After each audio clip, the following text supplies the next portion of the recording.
দীর্ঘ অভিযান ও ব্যাপক সংঘর্ষের পর ইরানে বিধ্বস্ত মার্কিন যুদ্ধবিমান F-15-এর দ্বিতীয় ক্রুকে জীবিত উদ্ধার করেছে যুক্তরাষ্ট্র। ট্রুথ সোশ্যালের পোস্টে এই তথ্য নিশ্চিত করেছেন খোদ ডোনাল্ড ট্রাম্প। পেন্টাগন সূত্রের দাবি, তাকে নিরাপদে সরিয়ে নেওয়া হয়েছে ইরান থেকেও। ধারণা করা হচ্ছে বিমানটি ভূপাতিত হওয়ার পর আত্মগোপন করেন ওই সেনা। ইউএস স্পেশাল অপারেশন ফোর্সেসের কয়েকশো যোদ্ধা রাতের অন্ধকারে ইরানি সীমানার ভেতরে প্রবেশ করে ওই বিমান ক্রুর অবস্থান শনাক্ত করে। ভোর পর্যন্ত চলে অভিযান। জানা গেছে, উদ্ধারকারী দল যখন ওই বিমান সেনার কাছাকাছি পৌঁছায় তখন সেখানে ব্যাপক গোলাগুলি হয়েছে। এদিকে যুদ্ধের ৩৭তম দিনে ভোরের আলো ফোটার আগেই ইসরায়েলের দিকে একের পর এক ক্ষেপণাস্ত্র হামলা শুরু করেছে ইরান। লক্ষ্যবস্তু করা হচ্ছে সেনা ডিপো, কূটনৈতিক জোন ও সুরক্ষিত অঞ্চল। ইস্পাহানে ভূপাতিত করা হয়েছে শত্রুপক্ষের MQ রিপার ড্রোন।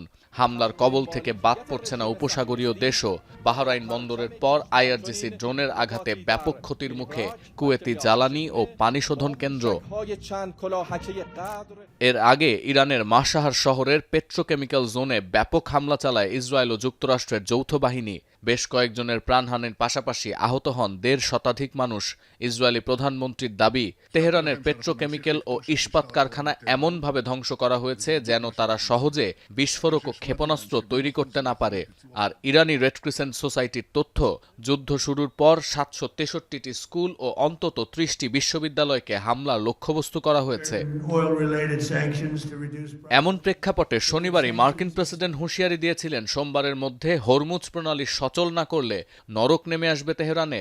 আলাদা এক পোস্টে দাবি করেন, যৌথ হামলায় ইরানের বেশ কয়েকজন সামরিক নেতাকে সরিয়ে দেওয়া হয়েছে। জবাবে ট্রাম্পের ৪৮ ঘন্টার আলটিমেটামকে অসহায় ও দিশেহারা উল্লেখ করে তা প্রত্যাখ্যান করেছে ইরান। বিবৃতিতে ট্রাম্পকে ভারসাম্য ও বিবেচনাহীন নেতা হিসেবে উল্লেখ করেছে তেহরানের কেন্দ্রীয় সামরিক দপ্তর।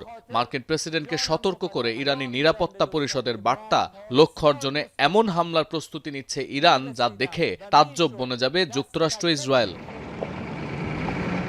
এদিকে যুদ্ধের ৫ সপ্তাহ পরেও উত্তাল লেবানন ফ্রন্ট।